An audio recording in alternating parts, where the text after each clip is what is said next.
Yo, what is up guys, it's Hycross, and welcome to yet another mouse review. Today we're going to be checking out the RAWM SH01 Pro. Now, I have previously reviewed a mouse, this mouse right here, the ES21M by RAWM, and I actually really liked it. So I'm very excited to check out the SH01 Pro sent over by RAWM. So to get started, let's take a look at what comes in the box. So what you're going to get in the box, obviously you're going to get your RAWM SH01 Pro gaming mouse, you're going to get a USB-C paracord cable, an 8kHz wireless receiver, a USB-C to USB-A adapter, you're also going to get some extra PTFE feet, you're going to get some grip tape, which I actually installed on the mouse already, and you are also going to get your quick start guide. So it's actually very straightforward, no junk in the box, it's pretty much everything you will need for the mouse. And I know I actually have previously talked about not using grip tape because I'm just not a fan. I just decided to throw it on the mouse, and I'm actually a really big fan of this grip tape. It's kind of like this rubbery texture. It's not crazy grippy, but it definitely gives you some added adhesiveness for extra grip on the sides and especially clicks. So yeah, I'm actually a really big fan. I think it just adds like this nice, cool, sleek design to the mouse as well. So yeah, I decided to go ahead and install it on the mouse, and I actually really like it so far. So that's everything that comes in the box. Honestly, nothing too flashy. It's nothing crazy. So yeah, let's get right into the general overview of this gaming mouse. Alrighty, so the RAWM SH01 Pro, it comes in at 55 grams, and its form factor is symmetrical, low profile, and it's actually nearly identical to the Viper Mini in dimensions. And I'll actually show a picture, it's a screenshot that I took from Elo Shapes, comparing this mouse to a bunch of other gaming mice, including the Razer Viper Mini. It is literally like 1 millimeter off in like all the different categories, so it's pretty much a wireless Razer Viper Mini, pretty sleek there. So obviously for the grip style, it's going to cater more towards a finger clip kind of claw grip. However, if you have small hands, you can use this for palm grip. I have like small to medium hands, so I could actually palm grip this mouse, but it's more so a palm claw grip hybrid that I've been using, kind of like this.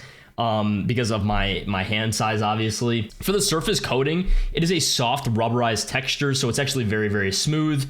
And it also has hot swappable switches, so you can hot swap them without any soldering required, which is really cool. Let's get into the sensor and performance of this mouse. So the sensor in this mouse uses the Pixar PAW3950, so very powerful there. Its DPI range is up to 30,000 DPI and 750 IPS. It has a 50 gram acceleration. Its polling rate is up to 8,000 Hertz, which is 8K Hertz wirelessly, and it comes with an 8K Hertz receiver. You will need this receiver to get 8K Hertz. If you just have the mouse plugged in, you can only get 1K Hertz. For the battery and charging of this mouse, so the battery capacity is 300 mAh. The battery life is estimated 80 to 85 hours, even on 8K polling. That's what they promote.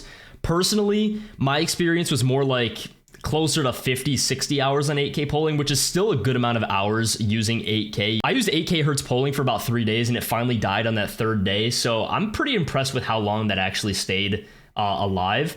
The charging port is obviously going to be a USB-C right in the front there, so very user-friendly. And for the charging time, it takes about 1.5 hours to get a full charge. For the switches and buttons, the main switches use Hawanu green transparent white dot switches. I will give you guys a quick sound test of those right now.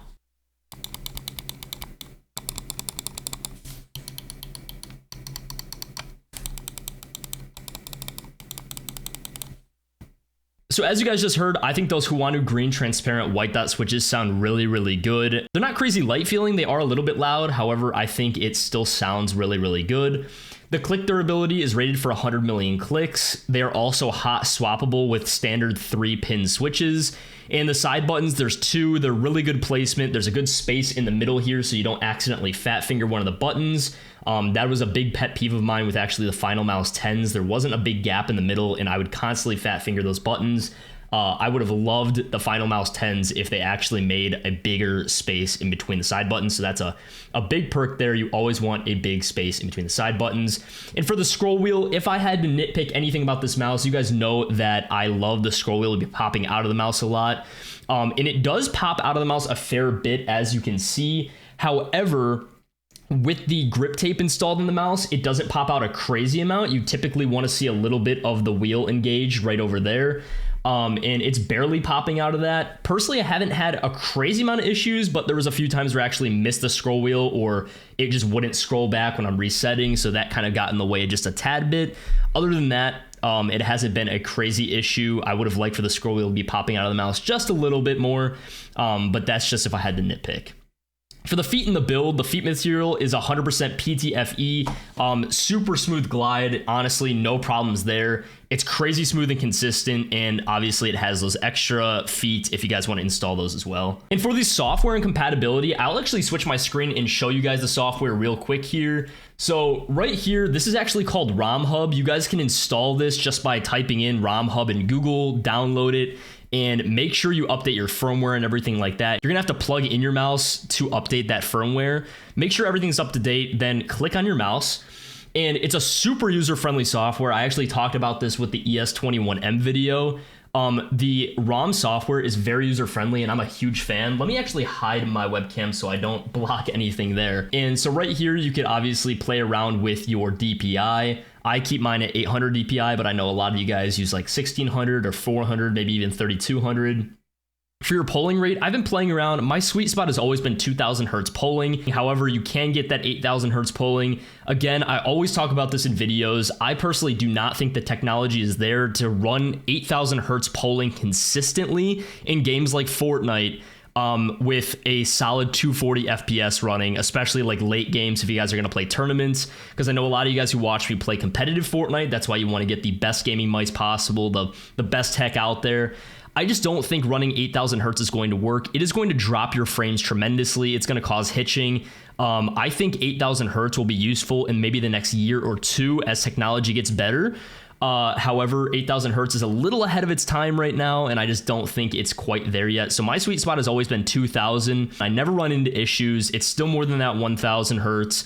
Honestly, I don't really feel a difference between 2000 and 1000. However, I get zero frame drops whatsoever. I get a tad bit frame drops on 4000 though. So 2000 has always been my sweet spot there. You can go here and play around with some of the configurations. These are all your buttons. You can play around with the lighting, customize it, and here are also some advanced settings as well if you guys want to tune those up. Typically, I don't really touch anything besides the DPI and the polling rate of the mouse, so pretty simple there. I'm a really big fan of RAWM's interface here. I think it's really user-friendly, and I'm just a really big fan of it. So kudos to RAWM. And yeah, that is basically everything with the software. All right, guys, so the last thing I want to talk about is the price of the mouse and is it worth it to purchase? So this mouse on Amazon is currently listed at $60. And in my opinion, that is a crazy good price for what this mouse offers. You're paying $60 for 8000 hertz wireless polling if you're going to use it. It is honestly a really solid build of a mouse. Like when I was playing on it, I was doing really well in game. There's nothing really special that stands out with this mouse. It just kind of feels like a really good, solid budget mouse. Personally, like I wouldn't take it over like the Razer Viper V3 Pro or anything like that. However, if you guys are just getting started with keyboard and mouse and you're looking for kind of a cheap mouse that's going to offer some high-end specs, then I recommend picking up the SH01 Pro from RAWM. I'll have everything listed down in the description below.